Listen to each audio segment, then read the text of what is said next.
Well, growth, I've been in the comments between the two leaders, and I have to agree with the Republican leader that this is an exercise in many ways in futility because the bill brought forth by the other side has very little chance of passing through both houses of Congress because it's a partisan bill. Now, let me just mention a few things here this morning. While growth remains sluggish in our economy, unemployment high, and job growth insufficient to drive unemployment lower, the number of pages in the Federal Register is at an all-time high. Pages devoted to final rules rose by 20% between 2009 and 2010, and proposed rules have also risen by close to 20% to 2,439 in 2010. Of the 4,257 regulatory actions already in the pipeline, 219 are considered economically significant, meaning they are estimated to impose a cost of $100 million or more on the economy. By comparison, that is 28 more than this time last year and 47% more than in 2009. In total, the Obama administration has imposed 75 new major regulations costing over $38 billion annually. We wonder why our country's in such trouble.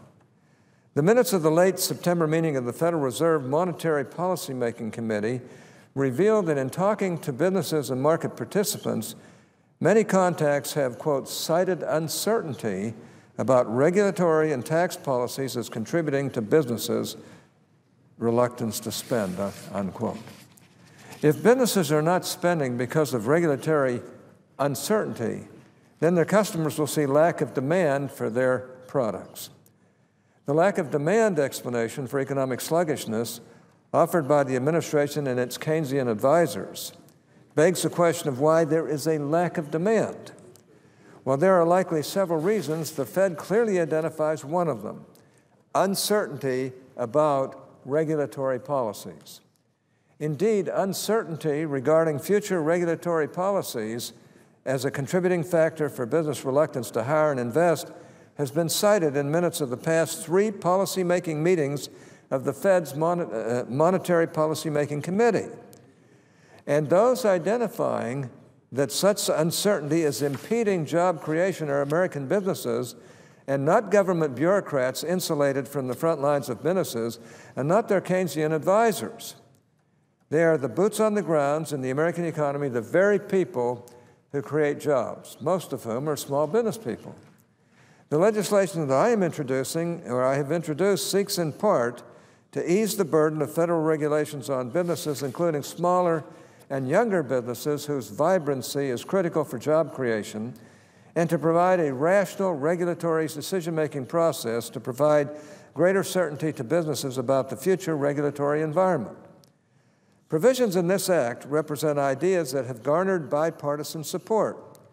Indeed, many of the provisions follow directly from the President's own Jobs Council, the President's Council on Jobs and Competitiveness, which, according to the Council, quote, was created to provide nonpartisan advice, unquote. I'm talking about the bill that we have filed on this side.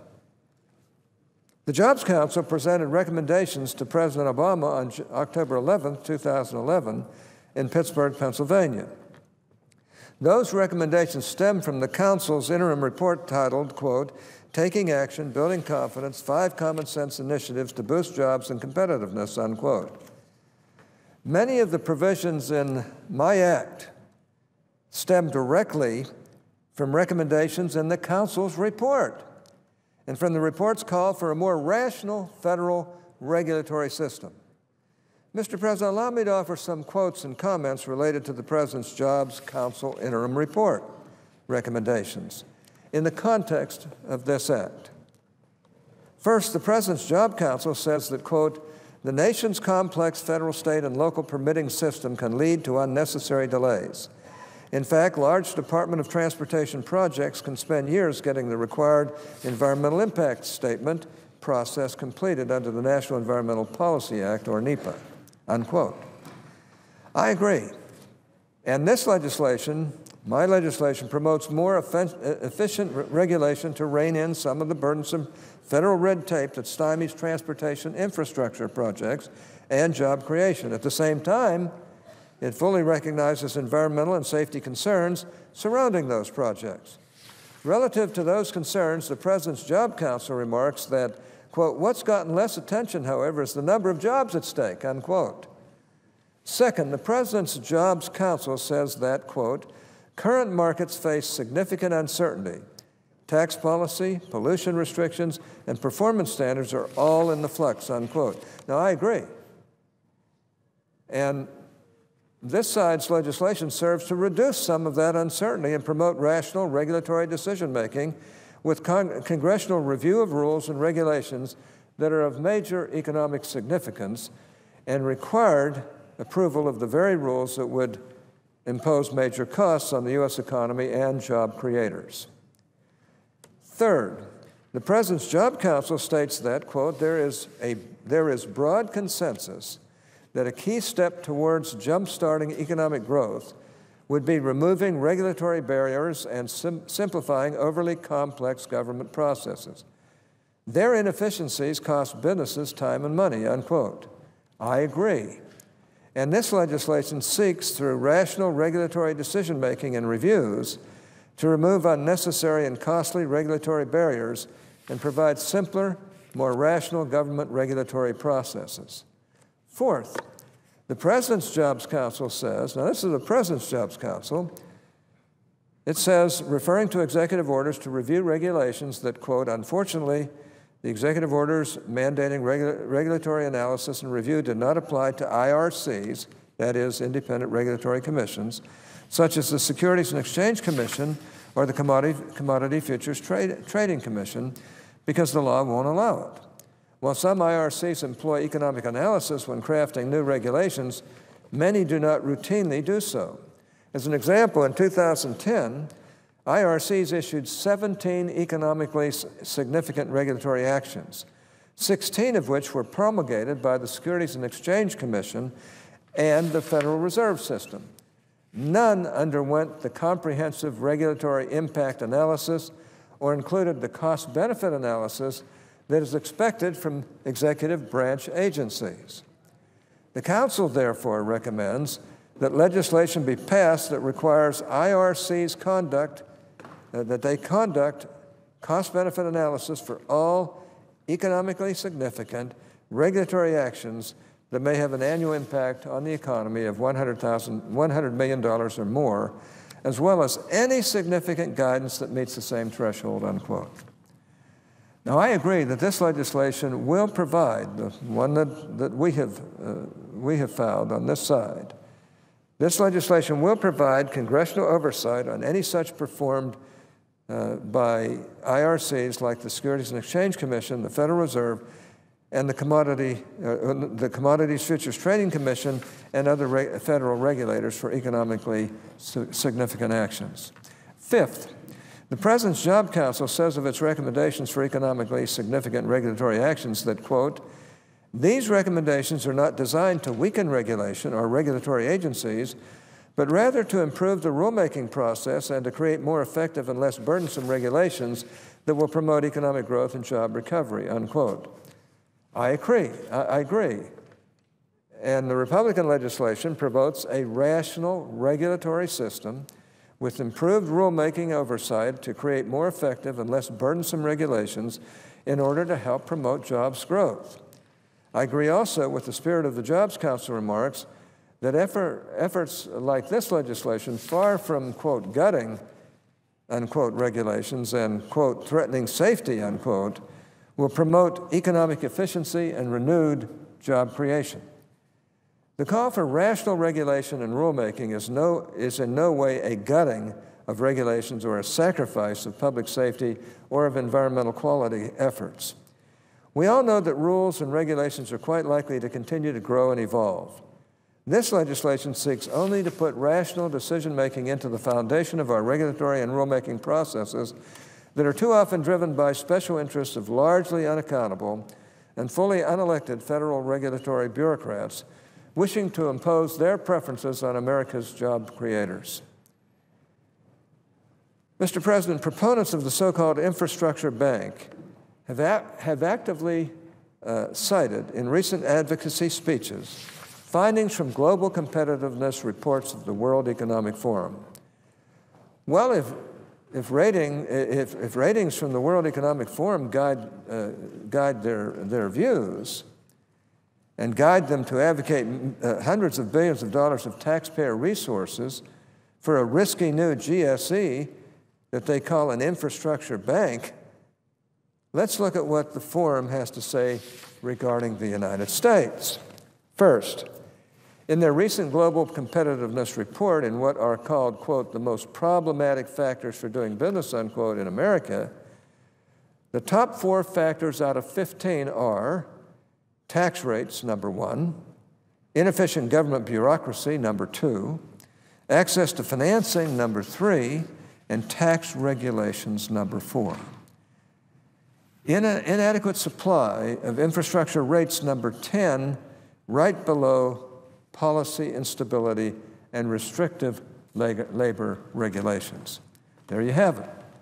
The Global Competitiveness Report that the administration and my friends on the other side of the aisle used to advocate a risky new infrastructure bank places taxes and inefficient government bureaucracy as the top 2 leading problems in doing business in America. Those are the top 2 factors that are holding back job growth, and a brand new risky infrastructure bank bureaucracy funded by permanent higher taxes would only make those problems worse. By contrast, the legislation that I offer directly addresses inefficient government bureaucracy by acting to ease the inefficient regulatory burdens imposed on job creators by largely unaccountable and unelected federal bureaucracies throughout our massive regulatory agency maze and their special interests.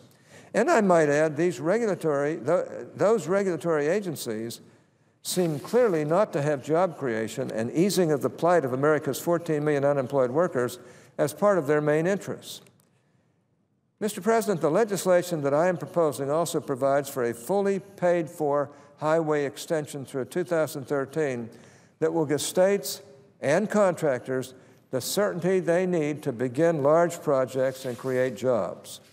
It calls for elimination of dedicated funding for transportation enhancements and gives states the authority to decide whether to spend resources on bike paths or other such transportation add-ons. It informs the National Environmental Policy Act, or NEPA, to eliminate inefficient bureaucratic environmental red tape to accelerate project delivery and contracting, just as called for by the President's own Jobs Council. It addresses the bureaucratic red tape associated with the NEPA that the President's own Jobs Council identifies, and it contains reforms that have received the support of the Department of Transportation. It includes a provision to stop Environmental Protection Agency rules that serve to dry up costs of concrete and steel, which are key ingredients in the road and construction projects. It includes provisions for waivers of inefficient environmental reviews, approvals, and licensing, and permitting requirements on road, highway, and bridge rebuilding efforts in emergency situations. It imposes a regulatory timeout on regulations to help stem the regulatory tsunami that is impeding job creation. Mr. President, we face a national jobs and unemployment emergency. It is truly a crisis.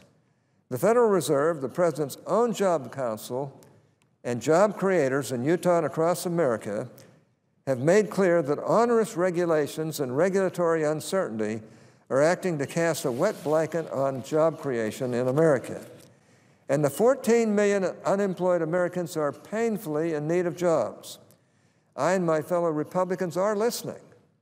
The legislation that I propose goes straight to the matter in the interest of job creation now, not years from now, once some inefficient, new, politicized, unelected federal bureaucracy called an infrastructure bank is up and running to supply taxpayer funds to specially chosen and favored risky projects, something we've seen plenty of in this administration, and some administrations in the past as well.